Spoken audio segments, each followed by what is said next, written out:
Welcome to Paulogia and another edition of Ham and Egg News, where we react to Ken Ham reacting to things. Welcome to Answers News for April 19th, 2018. So we're all back together. We're putting the band back together. We're on a mission from God. Yes, I was just up in Alberta, Canada, and spoke at the Home Educators Convention. Ooh, this is me. If you saw my Atheist Banned from Ken Ham event video, this is the same event. If you missed it, the short version is that I, personally, specifically, and by name, was barred at the last minute from attending a conference for which I had been pre-registered far in advance, seemingly because someone at Answers in Genesis didn't want me in the audience. Check out the video for the full saga and drama. Now, I've watched ahead to see what Ken would have to say about it. Before we go through it, I'm just going to place this here. Amazing. Every word of what you just said was wrong. Now, before I went, it was interesting because an atheist that lives up there... He's talking about me. ...somehow got onto the newspapers. It was those newfangled TV and national radio, Ken, not the newspapers. Paul Enns runs a YouTube channel. It's aimed at debunking the teachings of Ken Ham. Paul Enns is a Calgary father of 3. Joining me now is Paul Enns. Paul Enns, the thorn in Ken Ham's side, not welcome at this conference this weekend. I've been in the newspaper since, but we'll get to that. And this one atheist then got quoted as some authority. As an authority on Ken Ham. I think it's safe to say that no one else in my city follows Ken Ham more closely than I do. At least not publicly. And was really upset that I was coming to Canada. More disappointed that someone wanted him here. And really said that Ken Ham should not be allowed to speak. Nope. Totally false. In every interview, I went out of my way to say that you have every right to be here and to speak anywhere you're invited. Roll clips. And I'm not debating either the right of Ken to come speak to these groups or the right of anyone to homeschool their own children. Obviously, as you said, I completely defend his right to be here. I wanted to hear what he had to say because I wanted to learn. To a Christian homeschool conference. Here's the problem. It's not a Christian homeschool conference. At least, it's not billed as one. The second sentence on the website says, "We welcome all parents who are interested in home education, and we are not exclusionary." There's nothing on the AiGA's philosophy page that mentions Christianity at all. The only mention of religion is to state that all matters of a social, religious, ideological, political, cultural, and economic nature are personal options. I've personally been in touch with secular members of the AiGA, and they are not pleased with the religious preference on display. If this group wants to be a Christian organization, they should just do that and put Christian in the name. So obviously I shouldn't because I'm a Christian and creationist and believe the Bible and have no right to speak at a Christian homeschool conference, right? Again, not a Christian conference. Again, I took every opportunity to say that Ken had the right to be there. There was a big furor in the local newspaper there for a while, and they were blasting me and us and creationists and all the rest of it. Again, TV and radio. I did enjoy this intro from one of the radio hosts. So if you're making a specific claim like Ken Ham does, that the Earth is 6,000 years old, that humans walked alongside dinosaurs, you're making a scientific claim, and it's a laughable one at that. So if this is what kids are being taught under the guise of science, then I think we've got a problem. And we appreciated that publicity because I went up there to speak at the Home Educators Conference and they had hundreds of extra people who actually registered for the conference. I read and listened to every report about the conference, and while there was significant flowery language from the president of the AiGA, the one who personally revoked my membership, no one publicly claimed that attendance was up this year in any way. The conference always has about 2,500 people. This year, same as usual. If there had been extra attendance, I'm sure Patty Marler would have said something in her interviews. Thousands of our resources, books and DVDs have gone into Canada now, and they need to be up there. Now, this was encouraging. Ken didn't say that they sold thousands of resources at the conference. He just said they shipped thousands into Canada, presumably all still sitting in this creepy basement where Answers in Genesis Canada President Calvin Smith chooses to live stream from. If they actually sold well at the conference, I'm sure Ken would have said so. So while I was there, the local politically conservative, unbiased, absolutely conservative newspaper that did the articles before. I spoke to the reporter on the phone myself. They've never done an article on Ken before this one. When they wrote it up, they said there were dozens of speakers at this weekend's conference, about 30 to 40 speakers, including controversial creationist Ken Ham. Oh, you're such a controversy. So I get a special mention. Well, because I'm controversial. It's just an adjective, Ken. You call me a disgruntled father. It's just a word. I've learned to live with it. Well, somebody asked if we sell homeschool curriculum, and we do have a called God's Design for Science. So it's like kindergarten through 6th grade science curriculum. And let that sink in. There are kids from kindergarten through 6th grade who are receiving all of their science education from Answers in Genesis.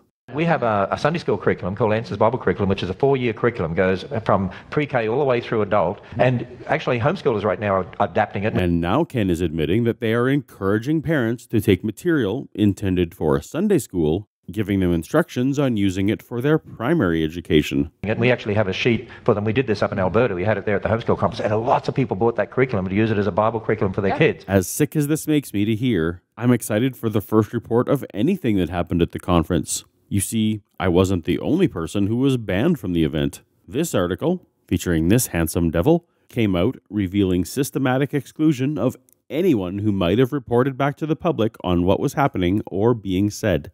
Most disturbingly, the article confirms what I had been hearing, that all members of the press were specifically barred from entering or reporting. What was going on inside the doors of this event that had to be hidden from the press across the board? It hardly reassures concerns. Not exactly transparent.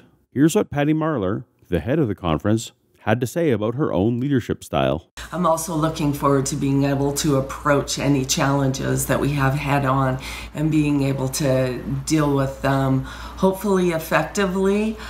And I'm hoping to be able to prevent any problems, and if some do happen, to be able to approach them head on. Is this a good example of how you approach something head on, Patty? Your decision to refuse anyone who might have told the public about what was going on seems like the opposite of approaching it head on. So Israel, I don't know, is it Falau, stands by comments on homosexuality, says he offered to walk away from rugby union. So that's real football, rugby union, Australian football. Yeah, Australian football, real football. He believes homosexuality is a sin. Right, and that it is a sin. And he's open about it. He's very open about it. Yeah, he's very open about that. He's made public comments about that, which is when he gets into trouble for that. But I thought we would show what people say, and then we want to comment on it, because it's typical of what's happening in America, in Canada, in Europe, United Kingdom, because basically it comes down to the secularists want to impose their views on everyone, but Christians aren't allowed to publicly stand for their view. Right. Of course Christians are allowed to publicly stand for their view in portions of the world that have free speech, like the countries Ken listed. But freedom of speech doesn't mean freedom from the consequences of your speech. If this rugby player expresses views that the public doesn't like, they're allowed to dislike them, talk about them, or even vote with their wallets and not support the player. That's the way the marketplace of ideas is supposed to work. Ken seems unable to differentiate between being disagreed with and from being persecuted. I don't think it's a very wise thing to say when he's trying to further his career, and I think it's an absolutely stupid thing to say, really.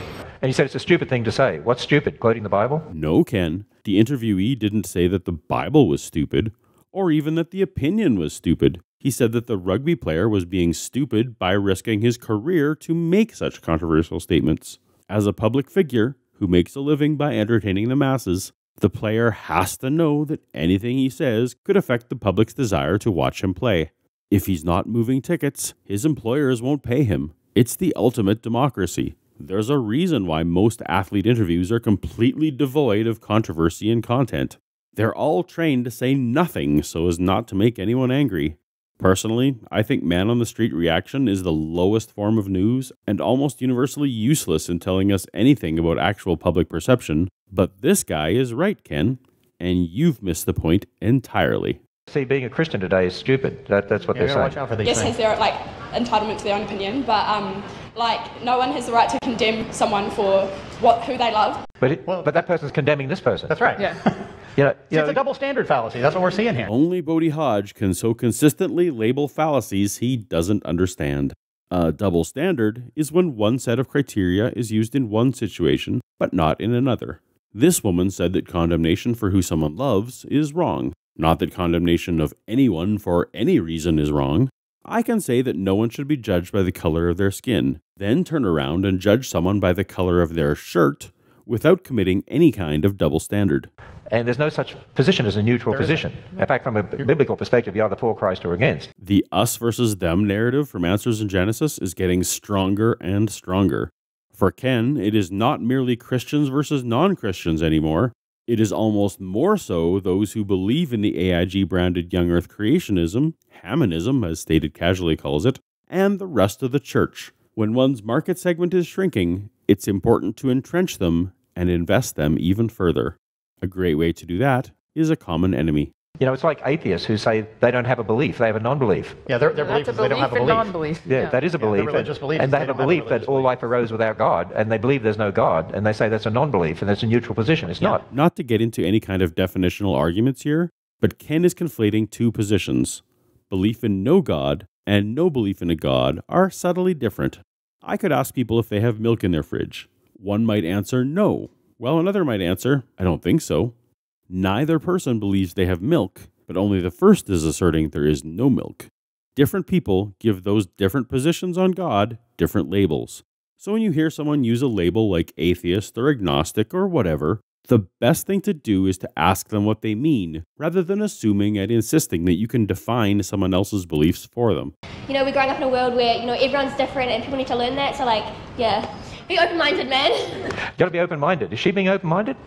No, she's not. No. So is she open-minded to the possibility that the Bible's right and that homosexuality is a sin, homosexual behavior is a sin, and gay marriage is a sin, and there's no such thing as gay marriage? Is she open-minded to that? No, she's not. I don't love the way this woman phrased her answer, but Ken, here's the thing for you to remember.